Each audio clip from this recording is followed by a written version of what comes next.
So guys, ngayong araw nga pala kumuha ako ng pera doon sa Christmas gift ni Inay. Ngayon, yung nakuha, ipapamili ko ng mga paragamit ng mga kapatid ko. Sabi ko, pagkakasyahin ko yung 1,000. Tingnan nyo, sa 3 Colgate pala ang 537 na, di ba may 500 pa.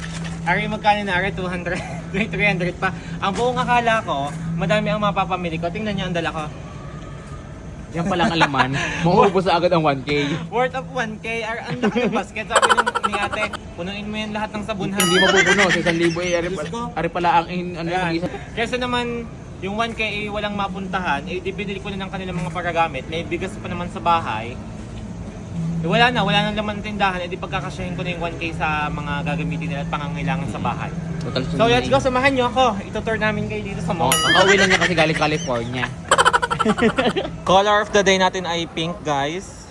Ito lang, worth of 1K. Tingnan nyo naman kung gano'ng kaunti ang 1K ngayon sa mga pinagagagawa ng mga politiko. Nadami politiko. Ngayon pa lang nararanasan ko na napakahirap pala talaga na may anak.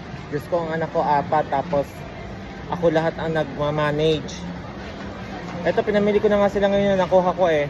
Ito, papakita ko sa inyo kung gano'ng kadami yung 1,000 ha. Mababawasan, hindi yan lang yan 1,000, may putal pa yan. Tingnan nyo naman guys, tumataas ang bilihin ng presyo pero yung sahod hindi. Diyos ko, kailangan naman magiging sahod 1,000 per hour.